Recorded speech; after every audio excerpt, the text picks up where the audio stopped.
at Jane's North Waikato Sustainable Arts events, which has been the last 2 years.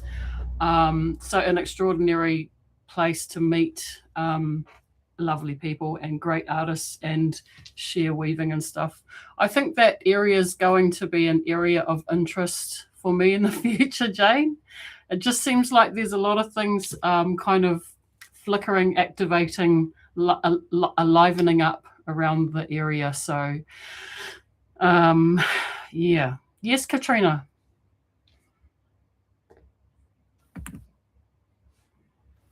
Ooh, I'll add in about a project that's happening in the area with support from Waikato District Council, and also Karakore is the Ngātai e Rua Pā, like the marae in Turco. I've been helping them with their compost, and in the last, I want to say 2 months, I think they've had 4 tangi, and each tangi, all these people come and see the composting and like, ooh, that's interesting. Today, a composting system got installed at Port Waikato, like at the very end of the river. And recently, the same company has put one in at Turanga Waiwai, but it's kind of like all along the Waikato River.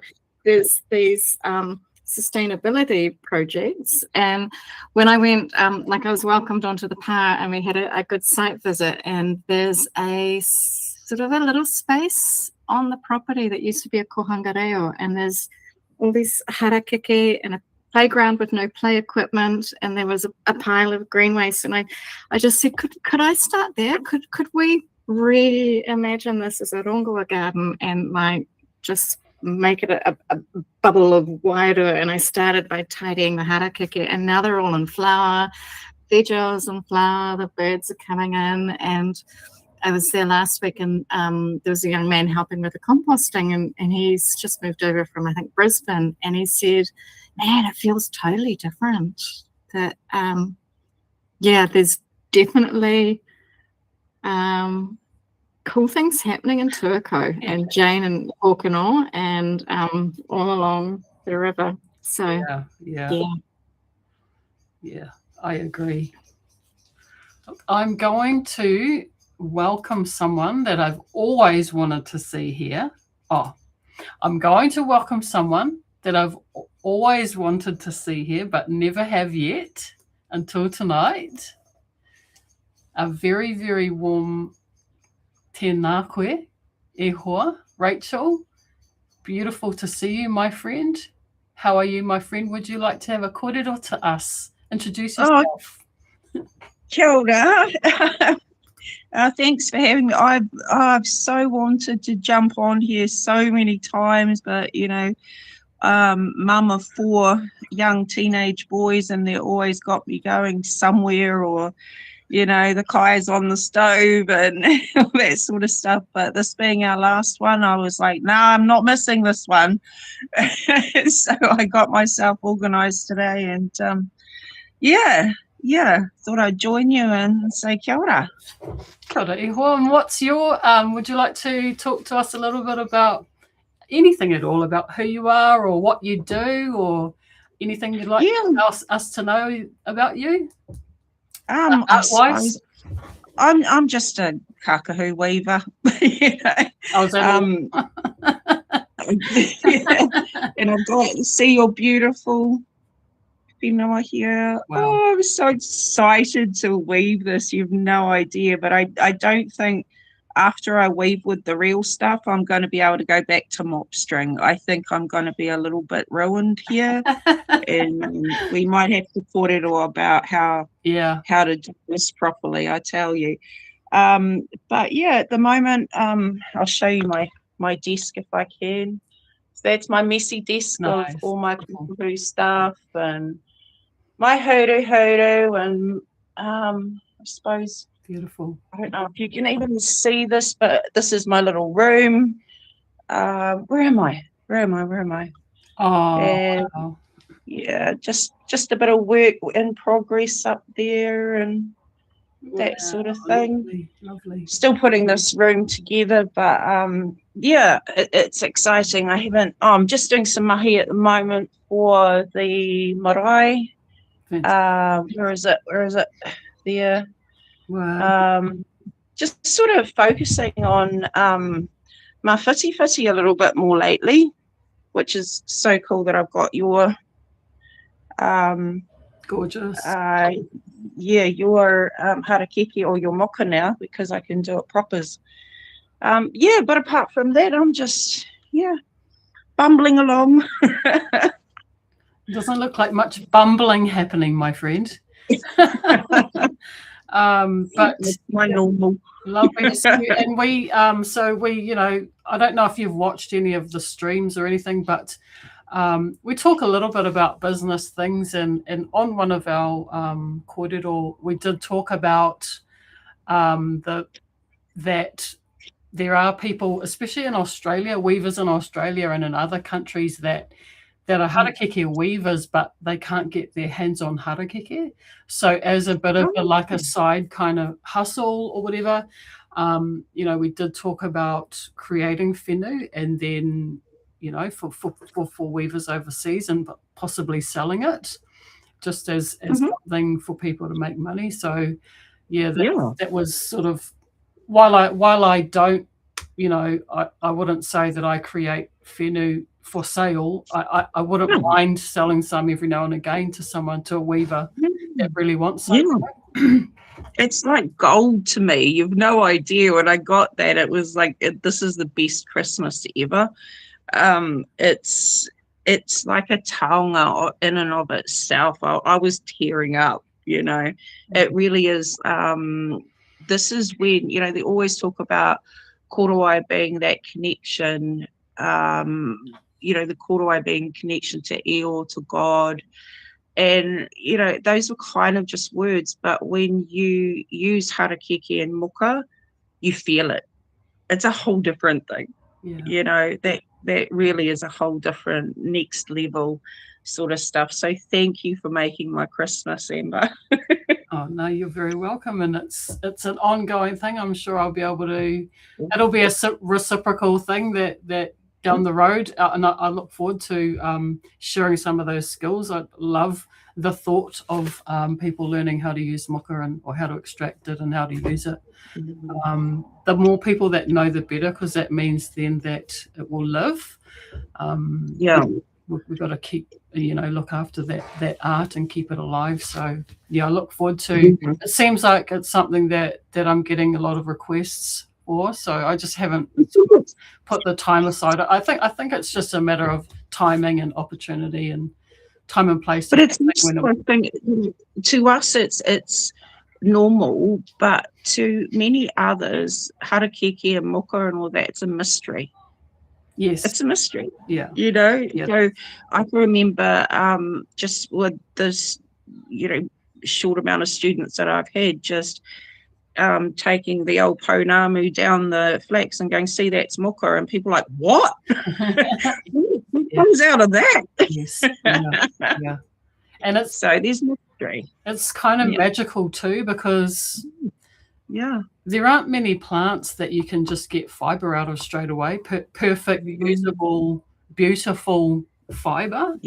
And it is quite a magical thing. And I think we probably as weavers, and that we kind of forget the beauty we're dealing with, you know, until we sort of impart it to someone and they're like blown away, and we're like, oh yeah, we really do deal in magic.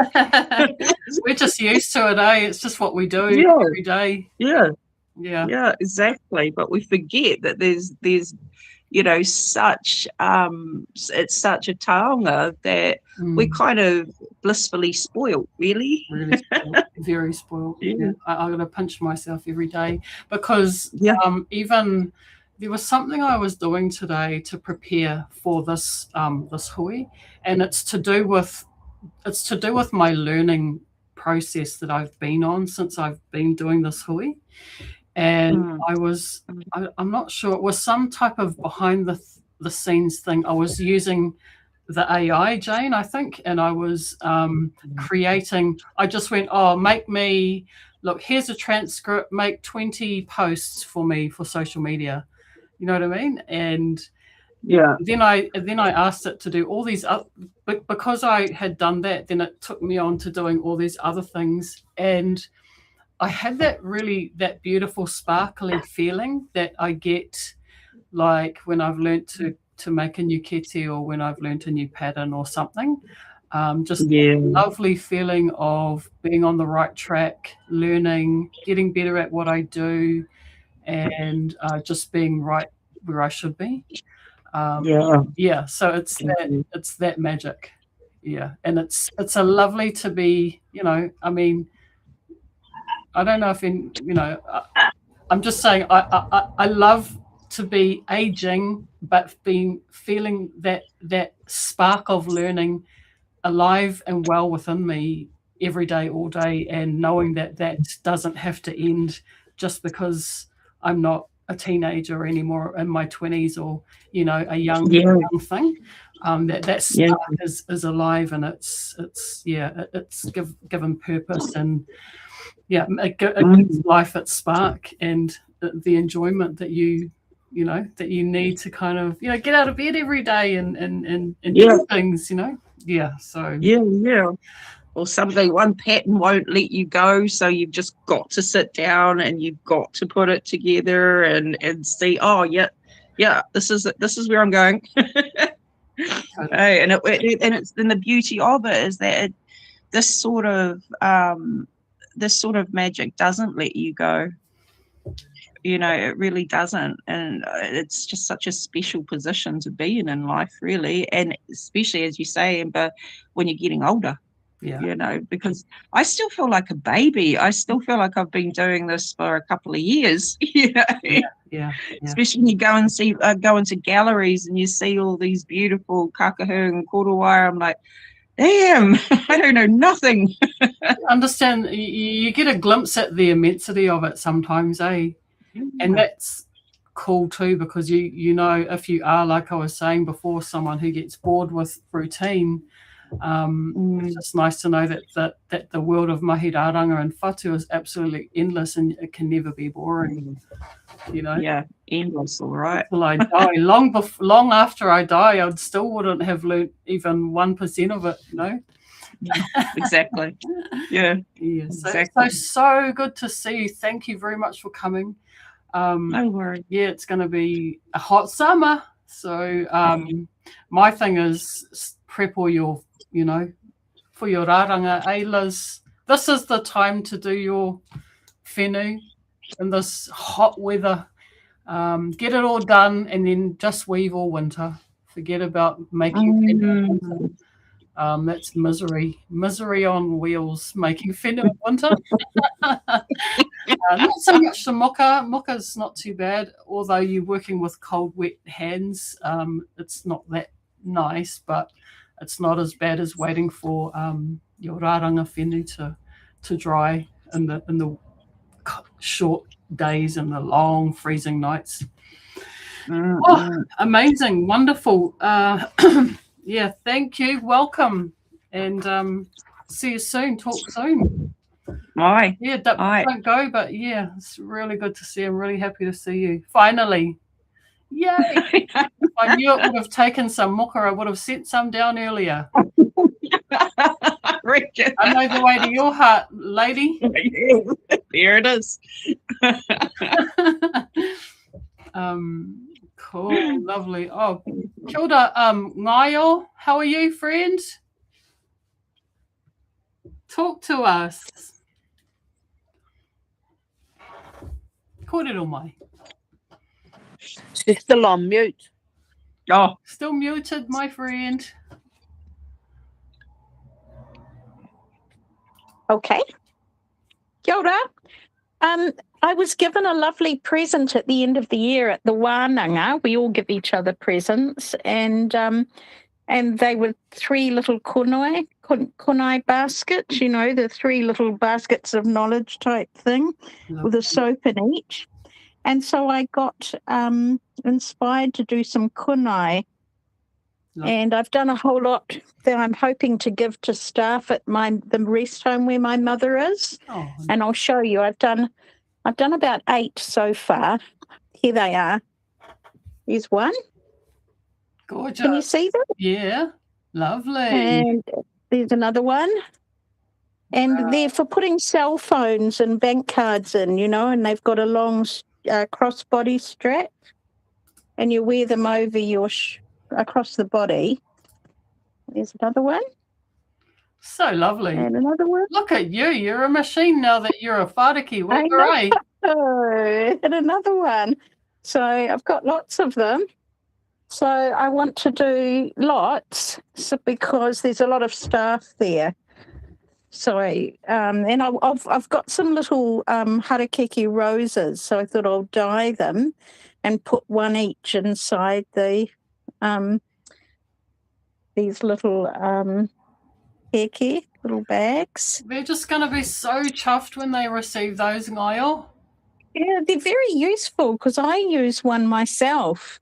They're really good when you're getting on the bus and you need to be able to access your cards and your phone and tag on, tag off really quickly without trying to find something in a big bag, shuffling around. So just to keep those things close and easy to find. So, yeah, I'm going to do a lot more of them. I'm going to have a go at splitting the whenua on my next one. Right. And you try a few different little things with them. Yeah, cool. Time to play, isn't it? Yeah, different types of harakeke with the different colours. That there are so many different colours of harakeke.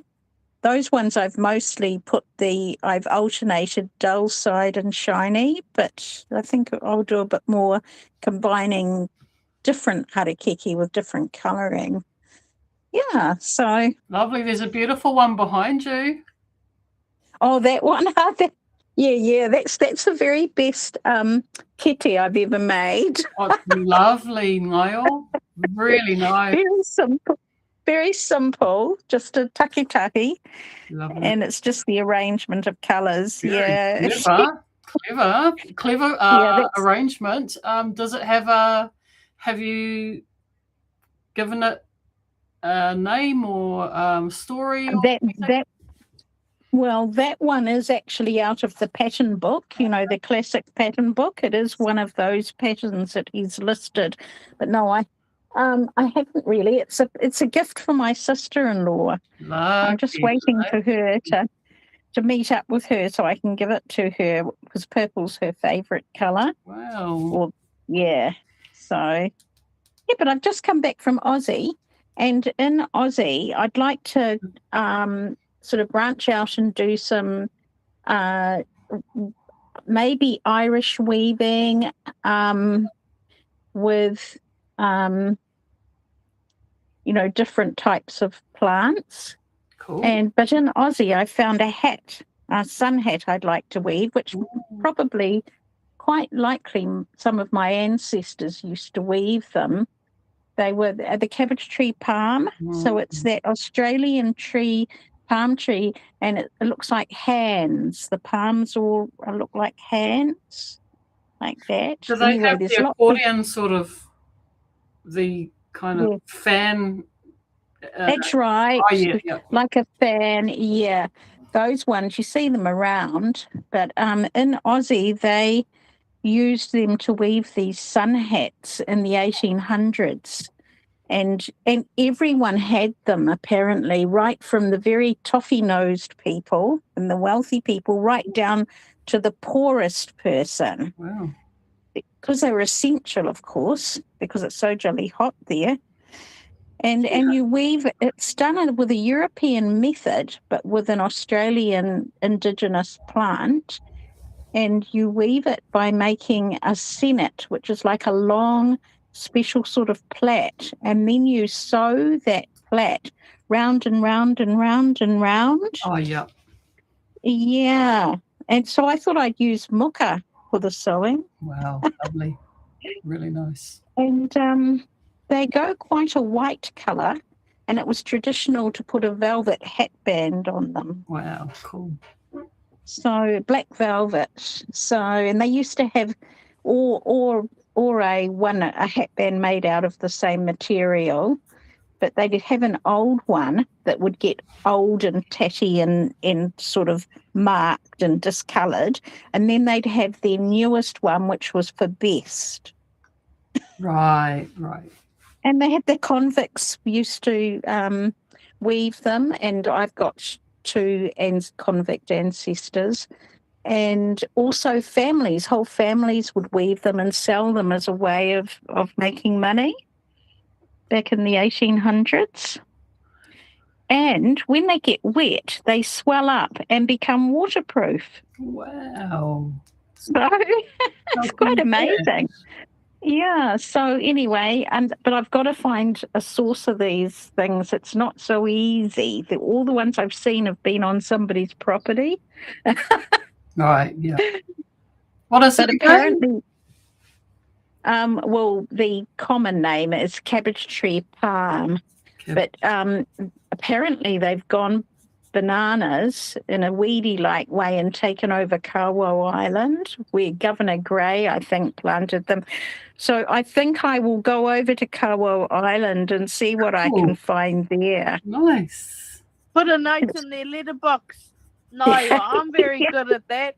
Really? Driving around saying, "Oh, that's nice." I'll put a little note in the letterbox, put my number, what I want to tell you. It works every time. Oh, cool, man. Really? What? A little note saying, "Oh, I love that harakeke in your front yard." Yeah. Or the stuff that's saying you're looking for. Yeah, put a note in the letterbox. Love it. Yeah, that's a good idea. Yeah. And of course, I prefer the ones that are not too high because they get up to like 20 or 30 meters high, which I don't wish. And you have to get the baby leaves that are still folded, and then you boil them. So I'm not very keen on having to get a ladder 20 or 30 meters. Yeah. That's it. So I'm looking for the smaller ones that aren't very old yet that I can reach, just standing on a chair or something. It's so interesting. Yeah. I thought it'd be fun. Try something different. Yeah, there must be, like, wherever any of these plants have been and where humans have needed, to weave stuff. Yeah. That's right. Because that weaving reminds me of in the Cook Islands. They have this weaving called rito weaving, and they use the baby shoot. It's actually the rito. Oh. The rito, they cut that, and they just take the top layer off and they boil it, and it makes it super white. That sounds very similar. Actually, I've seen those portai being sold, the rito ones. They're beautiful. But I was shocked because I was like, well, if they're taking the rito, doesn't that kill the plant? But of course, it's a coconut tree, and I'm told, because I didn't get to ask this question of the weaver at the time, I didn't think of it, but later on I've asked another weaver, and they said that there's more than one rito that comes out of the tree, so it's not going to kill the tree doing that. So that's more of a harakeke thing, but still interesting that they call it the rito all over. Well, that'll be the similarity of the languages, won't it? But this one does have a rito, and you must not cut that one. And you will, if I did, it would kill the tree just like a cabbage tree. Wow. If you take the rito of our cabbage tree, that central piece, it will die. So with this one, you don't take the rito, you just take the smaller leaves. They each come out on a stalk, but the younger leaves that are still a bit folded up, haven't fully unfolded into a fan. So they're not the rito, they're round the edge of it, because you don't want to kill it. And although I'm sure it's a pest on Kaiwhatu Island. Cool. Well, I look forward to seeing how you go with it. So you sort of do something like a tea putty or a braid, isn't it? And then you Well, it's just really long. Apparently, I think there's 2 grades of hats. So the one with the wider, that's about 1/4 of an inch whenua, and then there's the one that's an 1/8 of an inch whenua, and that's the finer version. So I'm not starting on the finer version, and I think that's something like 30 meters of this plait. Wow. But I think. Yeah, but I think the less fine version is about 18 meters of this plait. So you just have to do this particular plait, and luckily there's a tutorial because someone's done some research, and you just have to do it till you've got 18 meters of it. So you'd have to be adding in, wouldn't you, as it runs out of length? Yes, lots of add-ins, and it shows you how to add it in as well. Nice. Yeah. Oh, exciting. But also the Aborigines, I don't think they call themselves that anymore. I think it's dating me. I think they're probably something like tangata whenua these days, got a better name. But they also use the cabbage tree palm as well. But I don't. I haven't seen exactly what they do, but lots of things, thatching, all sorts of weaving is done with it. But this is the early colonists that I'm sort of following because my ancestors were early colonists in Australia. Yeah. Yeah, well, so I may as well. Fortunate that many of them wrote things down and took photos and made drawings and things. Otherwise, there would be a lot of knowledge lost. Yeah, because it did die out because the rabbit, the rabbit hats came in. What are they called? A kubra or something? No idea. Yeah, they came in, and that's when the whole industry, which was a cottage industry, and it kind of came to a bit of a standstill. But I think somebody's researched via their museums and that, and luckily, and has kind of brought it back. Fantastic. Cool. Yeah. Yeah, so that should be fun. So there's always some exciting, fun thing to do, isn't there? Even if there isn't, you can just go outside and see a tree and go, oh, I wonder what it would be like to weave that. Yeah. Actually, I found doing those kunai, what I found is it's really, doing the same thing over and over is really good for skill development. And that I've learned so much by just doing something repetitively. And it's especially with that 4, because I found that 4-strand round plait is the nicer, without looking at muka, that's got the smoothest feel. All the other plaits are a bit rough feeling. So I've got a lot better at doing those 4 plaits and the adding in without having without it causing a problem. Fantastic. Because it's actually really tricky, that add in with the 4 plait. You're making sure that it doesn't weaken it. Very tricky. Very tricky, yeah. So it is really quite fun doing something repetitively, and you do get better at it. It's actually much better to have, I think, like a weaving whānau where certain people that are good at certain things just do that one thing, Yeah. And then I will never have to put handles on a kete ever again, kind of thing. Yeah.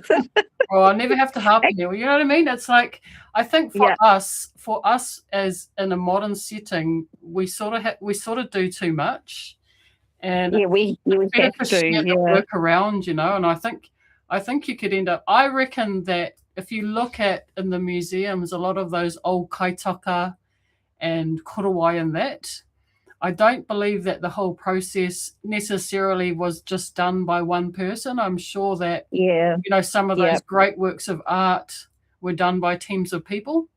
It just makes sense to me.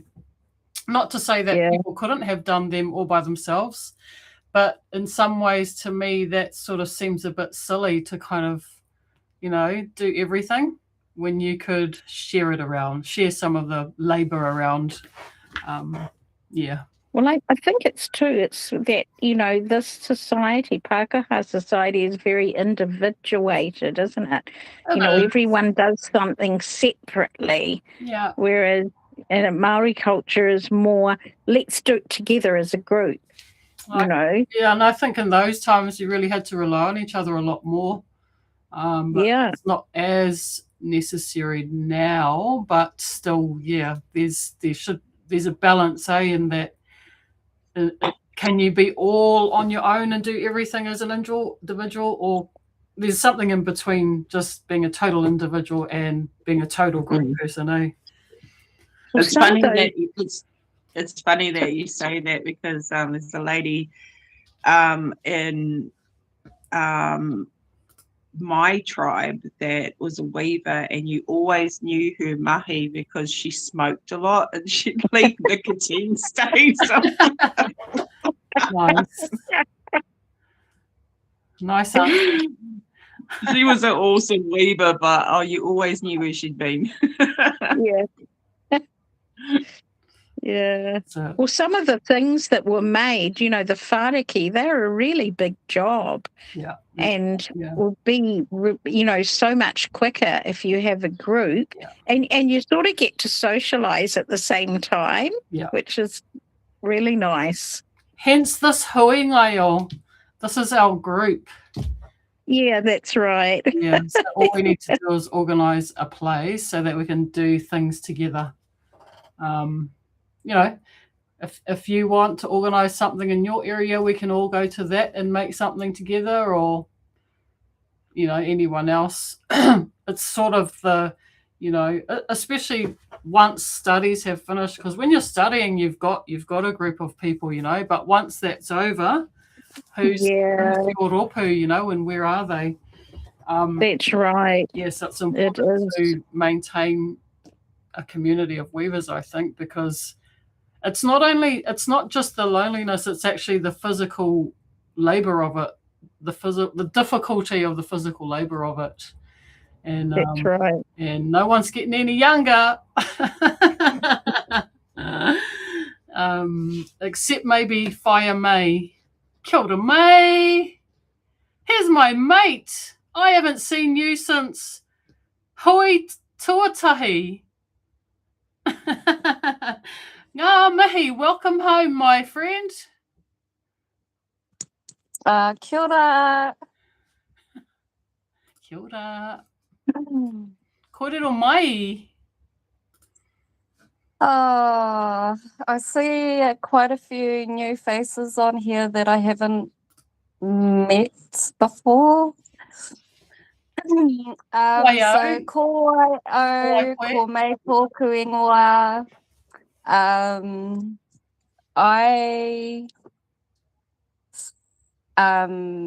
Well, where do I start? Wherever you want. So I was one of the ones who would you say kind of helped form this ropu with Amber. I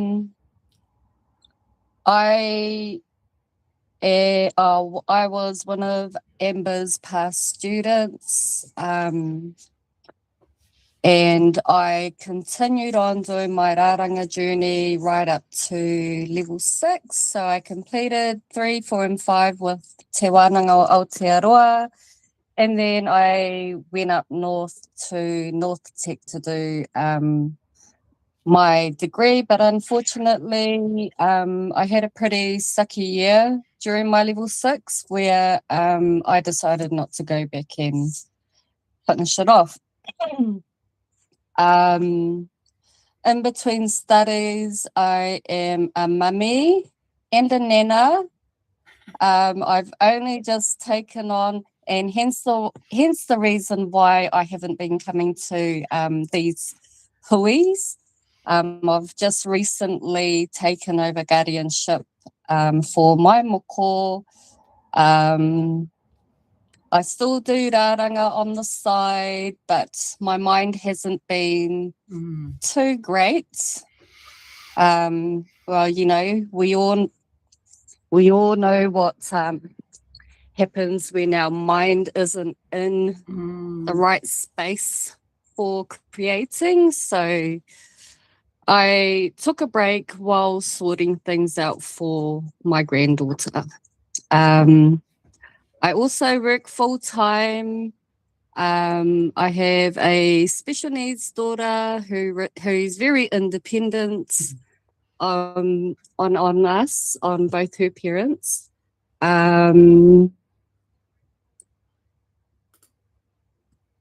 What else?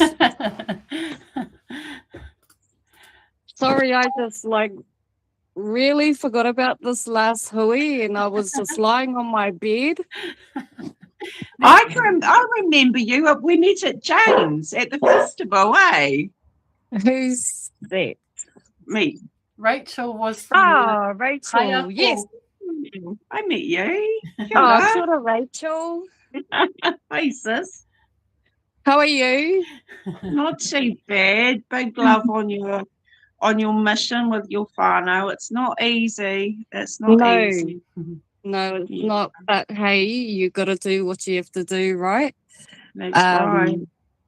I'm hoping to, well, actually, I'm not hoping. I'm going to be creating over the summer holidays. I want to do a bit of everything if I can. I want to do another whāriki, and I want to do some more kite whakairo. What else? I'm doing a rongoa next year. So I'm pretty excited for that journey as well. Yeah, and that's what I've been up to at Tiwi, pretty busy. And good to be back in this space with a lot of wahine. So good, May. Thank you so much for joining us. There's never, ever, ever any pressure to come, but be welcome. This is your home. Actually, yes, you are a foundational member of this hui. You and I had the first hui at your whare with a cup of tea around your kitchen table, and we had a kōrero about how we both needed a bit of support and a bit of motivation to continue with our mahiraranga, and we both had felt a little bit isolated with that journey. So we decided to have a monthly hui just face to face, and so we did that. The first one, we came with our little notebooks, and we wrote all our notes down and that. And then the second one, at that first one, we thought, why don't we try having an online one and recording it? And then it's just gone from there. So, yeah, I want to thank you for that too. That was a very big moment for me in my own personal development. And it really helped me see the importance and the value of my rāranga whānau, and having regular catch-ups with someone that gets it and that knows, what we know about mahiraranga, and how, just how important it is to have those relationships that sustain and uplift you, and just provide some strength maybe when you're feeling a bit weak and that. Yeah, so thank you. I'm so happy to see you tonight, just to be able to say that to you in front of everyone, that yes, you are the foundation member with me, and I look to do it. I want to do this forever.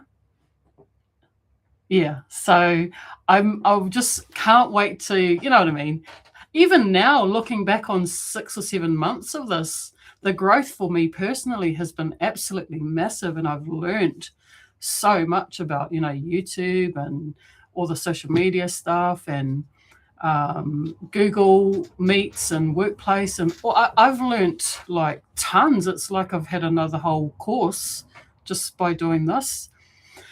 And but it's the people that come to it and participate in it and add to it that really, really bring it to life and really, really make it a really strong, deep learning experience for me. So yeah, it's neat. Even if we only see you once every 7 months, that's good enough. That's good enough for me.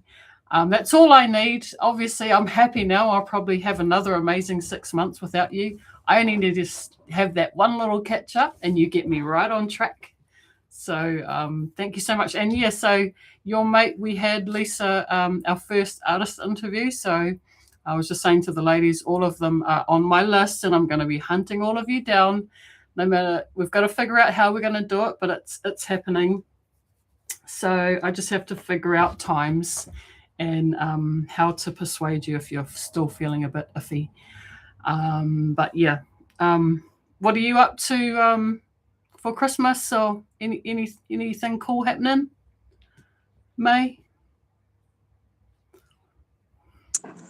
What are we up to for Christmas? No plans. No. Yeah, the bank says no plans for Christmas. Same. But the hands are saying, let's create. So Nice. that's Yeah. what we're going to do. Let's make some money instead of spending it. Nice. Yes, agree.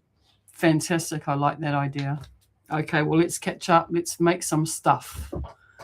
So just on the subject of money. Yes, let's talk. I have got a pretty good Chinese lady who is a tourist type chickie type. Yeah, she's right in there with Chinese tourism, and she happens to be the whānau of the people that own my whare. And she came in and she was just blown away by, the feathers and the, whatnot. And so she has said to me that she would like to bring her tourists to my whānau if I'd be open to it. And I'm like, what? Because, I'm just in my mess here. But I'm thinking just from, listening to this korero, we've obviously got our own stuff, and even if we were to just have a couple of things each and have them as a display, and get the word out about the skills among us. And the reason why I like the Asian market is because they believe in paying for what we do. They're probably one of the better payers, in that sense. So I'm going to do a little bit more work on that. Sorry, it's my dog. I'm going to do a little bit more work on that and come back to you in the new year. Nice.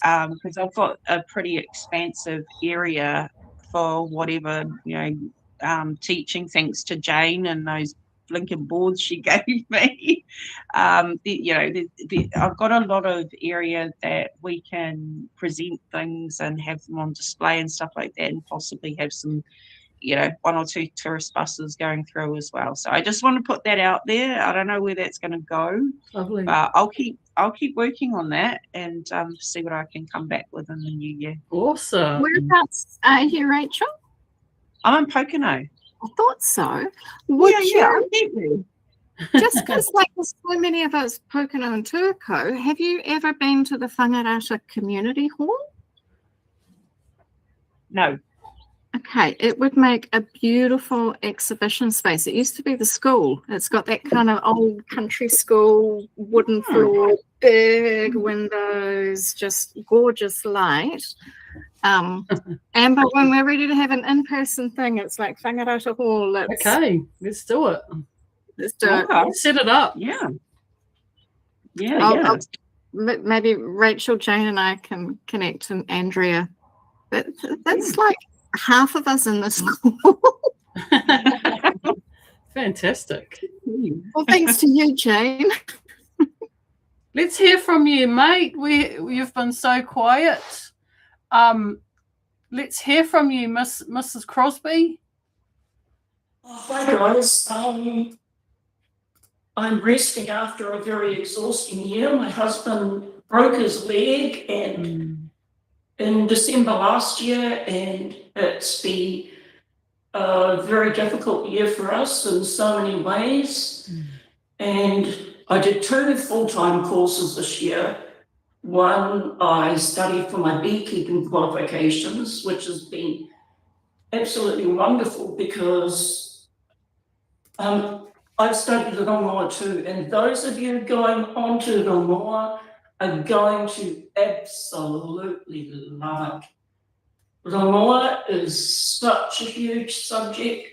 It's not just soil, plants. You're going to study how the stars interact with the earth, how the moon, the constellations affect the plants. Rongoa is a huge world. You are just going to be blown away by studying these plants, knowing that connection and knowing that when you pick a leaf, you're picking something off an intelligent creature. Plants are the only creatures on this planet that can manufacture food from light, from pure energy. And that's medicine from the stars, that's medicine from the sun, that's medicine from a world that's far huger than the earth. And that's all coming down into that tiny little plant and into the soil. It's an incredibly magical world of so many different connections, and you are going to love touching physically, spiritually, with your heart, with your mind. You guys are going to love touching all of those different parts and experiencing them. Wish you guys all the best in Rongoa. What have I been doing after? And then I studied the business diploma at Te Wānanga, level 5, which I highly recommend. The resources that you're given in the business courses at Te Wānanga are phenomenal. You would have to pay thousands of dollars for those resources if you were doing a business community at another institute. The teachers are of an incredibly high caliber. I highly recommend any of the TWOA business courses, and I think the level 5 course really is at another level because it pushes you to do so many things that you would never have done ordinarily in your life. It is a course that forces you to look at so many aspects of the business world and the constantly changing technology. You have to incorporate all of those in your aramatarai, and you will be pushed to grow in ways you cannot imagine doing that course. Highly recommend it, guys. And just finishing the diploma a couple of weeks ago and just finishing my beekeeping course at the same time, I have been flitting around the Waikato, as you have been saying, Amber. We have so many exciting things happening. We have a fantastic art centre in Ngārawahia. I have been down there doing a Māori art course where I'm learning to incorporate different Māori designs in my paintings and other art, and it has inspired me. I have also been down at the Huntley Arts Centre doing a free course on using AI. And I prior to that course, I thought AI was the enemy. No, I don't. I think it is such a useful tool. It cannot create art of any standard. I don't believe, people who say AI can produce great art. Well, maybe it can paint a photo. That doesn't make it art. Maybe it can do illustrations. That is not art. That is not art of a high standard. That is not art with wairoa that can move people. That is not art that can connect with people. Art is a different ballgame. That, as great as AI art is, it cannot produce true art. I'm not sure if it ever will be able to. So I do not see AI as a threat at all to artists. And the highlight of my last week has been, I went down to Ngarawahia and met Ron Tukaha. Have you guys heard of him? He's the art quilter. Oh, yeah, yeah. Go and watch Pathfinders on TV1 on demand and look at Ron Tukaha. He is, I was amazed being in his presence, and being an old lady with grey hair and being a little hard of hearing, everybody lets me sit right next to them so that so I get the chance to talk to all these fantastic artists, person to person, like 1 metre away.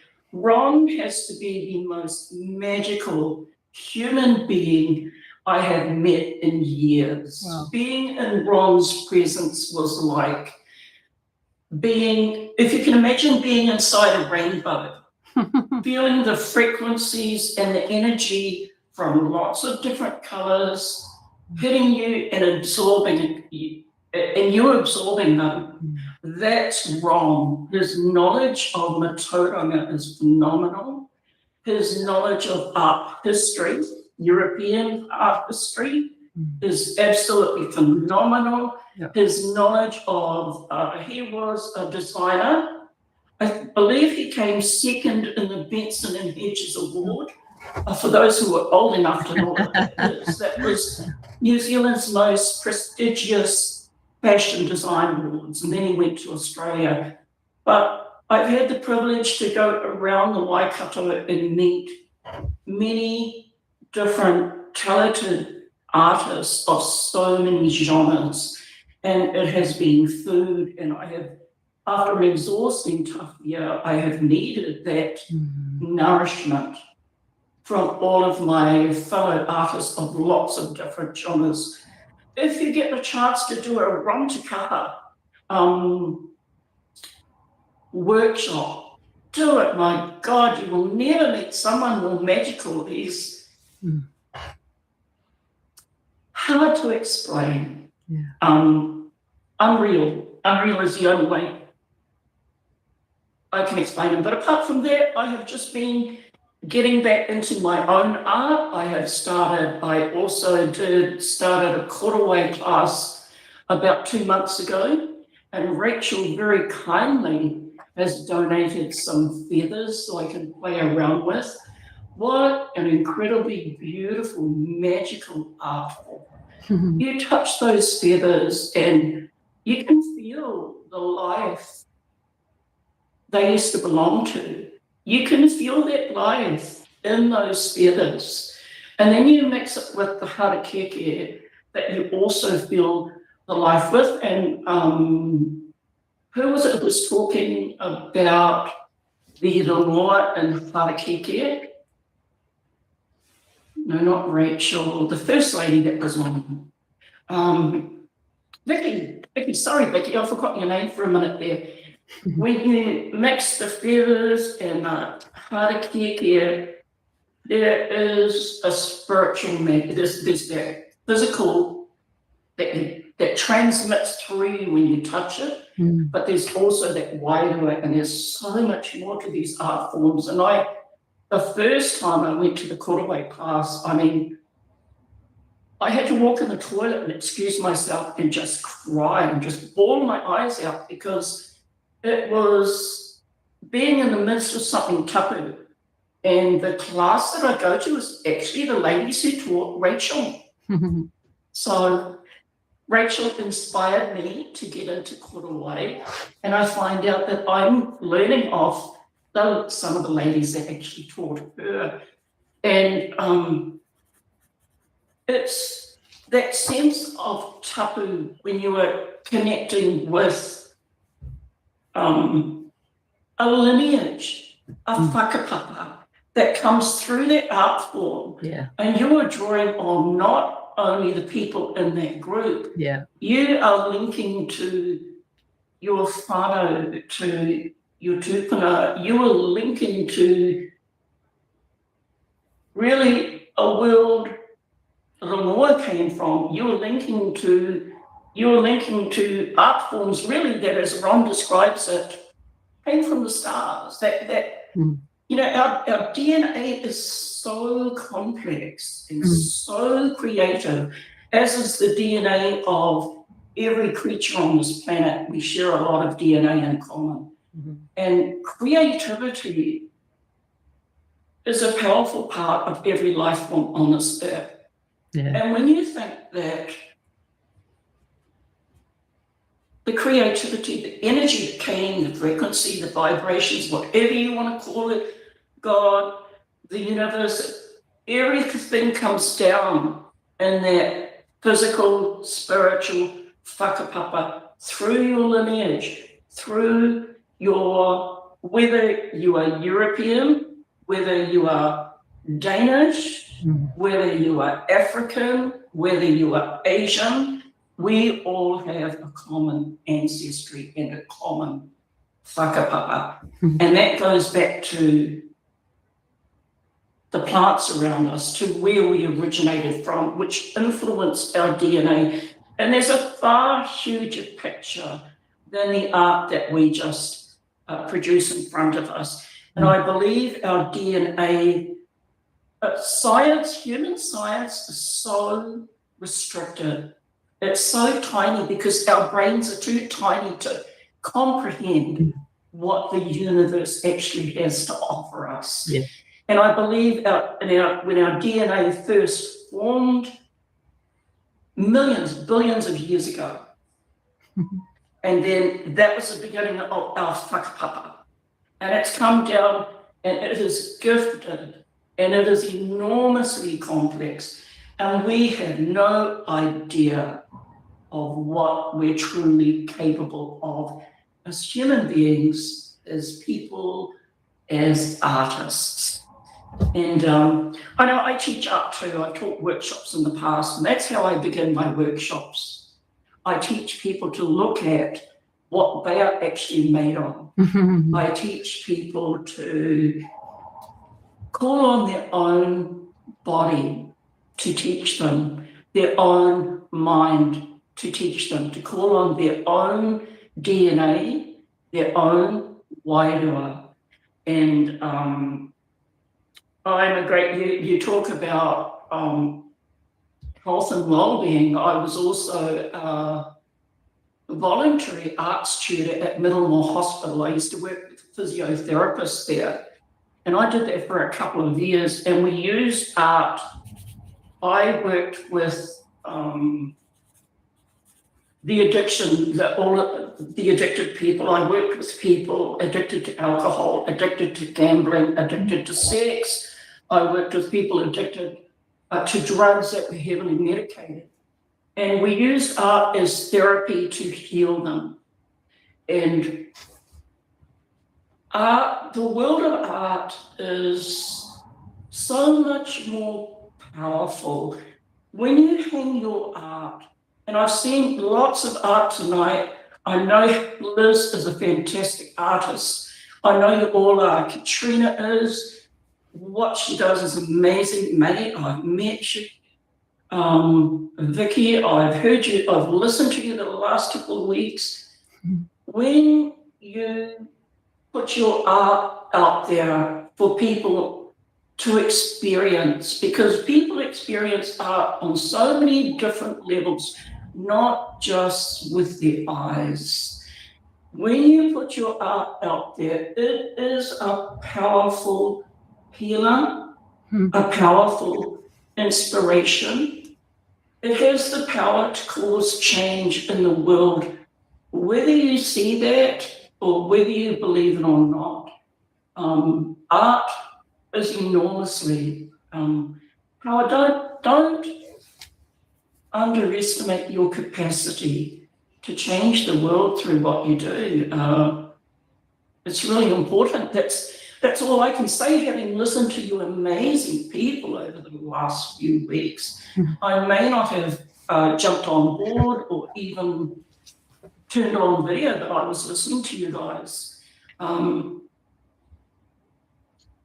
just wish you guys all the best in whatever art endeavors that you choose to influence and bring power into the world. And I think one of the reasons the Waikato is going to become an art mecca is because most of the artists I've met, Ron Takara included, they create art because they want to give something to the world. They want people to experience the joy and the healing. They want to give. They don't create it as a business. And when Rachel dropped off a bag of feathers and I opened the bag and instantly I touched those feathers, I went straight back to my childhood. Thank you, Rachel, to discovering feathers as a child and thinking of how wondrous and magical they are. And that's the heart of art. Did you go to the National Gallery when you went to London, Katrina? No. You should have. They have got tapestries at the National Gallery that are 20 metres long. And they are, like, I don't know if Andrea's been there, and they are gloriously beautiful and made by so-called peasant women. Mm-hmm. Peasant, uneducated woman. Nice. Take a look at that stuff, man. You can't say those women were uneducated. The skill and the standard of art is so magnificent. And you look at that art, and as an artist, it just blows you away. Now, that's what you are doing to people. You put your art out there. Sometimes for some people, the react. I know, I've been an artist, man, for 60 years. I've had exhibitions overseas. I've had them in New Zealand. I have experienced every type of art viewer imaginable. Good, bad, ugly, everything. I've been an artist for a long time. When you put your art in front of people, sometimes the reaction is not immediate. Sometimes they might see it 6 months down the track in their dreams. Right, yeah. You have become a part of their world. You have become a part of their soul. You have become a part of their spirit. You have become a part of your heart, of their heart. And that is the power of art. When you create art, Liz, you're a magnificent artist, very humble one, but absolutely magnificent artist. Never underestimate the power of your art and its ability to heal someone, to inspire someone, to change maybe even when I was a voluntary tutor at Middlemore Hospital working with physiotherapists, they used art to change people's minds, basically, to put it very simply, because an addict can only think of their addiction. So you've got to put something else into their mind. So those physiotherapists and myself and other voluntary art tutors put art into their mind. And it caused a mind switch. And it was enormously healing for these people. Do not underestimate the power of your art to change people's lives. That's all I'm going to say, folks. Sorry I rambled on. You're very powerful people. You just don't know it. You don't know it until the results come back to you. The results come back to Amber. I mean, and I'm so proud because I can see Katrina and I can see Rachel and I can see Andrea And these are people that I actually introduced to Amber simply by inviting these people onto my property. So I'm very proud to have brought you people together and see the relationships that you guys have fostered. That is, if I can be a vessel that does that for people, then, hey man, thank you God, I've been of some damn use in this world. Some very, very important use, because it was very important for you guys to come together, but do not underestimate your own power. Yeah. Sorry, Amber. I never apologize for anything you say here. Beautiful. Yeah, that was, you all have become, like you said, Jane, a part of my heart, my soul, my story. And it's just magical. It's you could go on about it all day, couldn't you? And so that's the thing, isn't it? Ensuring that there is an invitation. I think that's where it's at. Ensuring that there's an invitation, and then anything that unfolds, from there.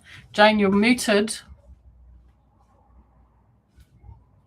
I think also the collaboration too. One thing I've learned going to the Ngaruawahia Arts Centre is how fantastic those people are down there.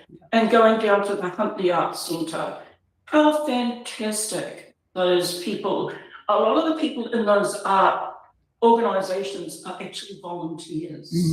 But if they do get paid, it's a pittance. It's so little.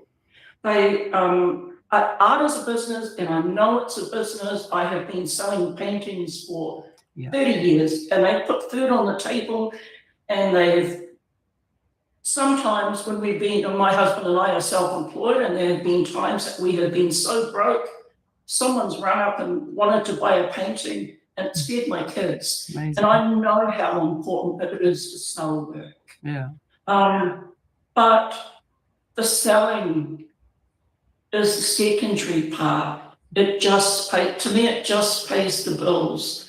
The art is the important part, and what it's doing to you, and what a contribution it's making to other people. Vicky, why don't you start your own art festival? Katrina, how come you haven't started one in Tuakau yet? Andrea, Katrina, Matt, you guys both live in Tuakau. Get it together, man. Get shit together. And in all seriousness, why aren't you people doing it?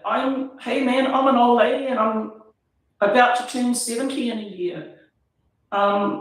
If I can do it, you're supposed to be, like I say to my muckles, you're supposed to be young and beautiful and doing all this sort of stuff. And me, man, I'm a grey-haired, old-haired lady, but hey, I don't know why, but the people come.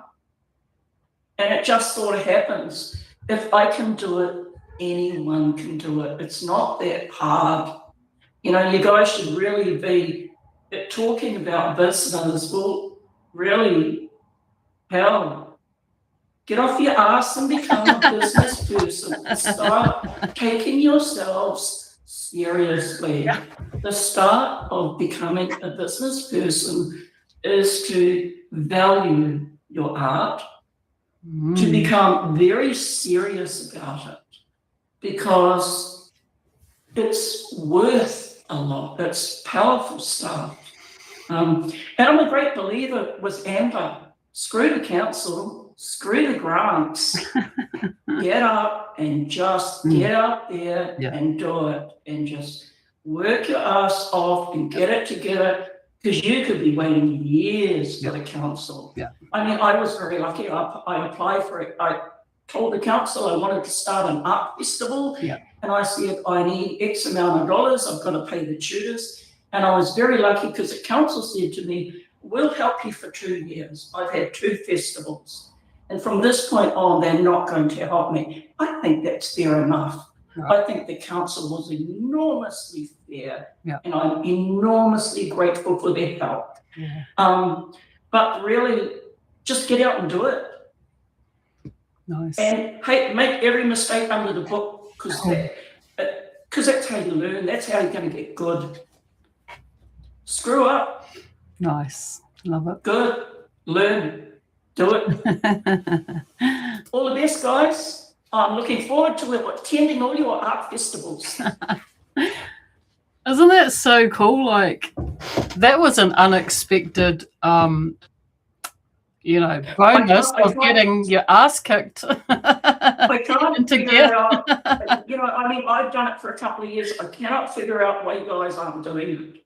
Like you said, I'm a grey-haired old lady hitting 70. All you guys are so much younger than I am. And yet I'm doing it. Why aren't you guys doing it? Let's go, ladies. There are no excuses in life, guys. And if you start giving yourself excuses, I'll come and kick you up the bum. There are no excuses. And when you give yourself excuses, you're not going to get anywhere. Brilliant. That's a good note to end on, eh? That's a great note to end the year on, eh? Yeah. Oh, look. Thanks, ladies. Thanks, everyone. We've gone 2 hours. I'm going to turn off. I'm going to let you guys get back to your lives. But thank you for another amazing kōrero hui, Kairaranga, Kaiwhatu, and other artists, Kaitoi, hui, our last one for the year. I'm going to keep doing them every 4 weeks, every fourth Thursday, rain, hail, or shine, no matter what. So anyone around in 4 weeks, I'll see you there. Have a brilliant, beautiful, wonderful, peaceful, joyful Christmas with your whānau. Get fat. You're allowed to. It's Christmas. And have a nice break. Enjoy the sunshine. Stay cool. And have a wonderful New Year's. And all my love and all my thoughts with you. God bless each and every one of you. Thank you so much for an amazing year. And can't wait to see you all and hear all about it in 4 weeks. Ka kite, my friends.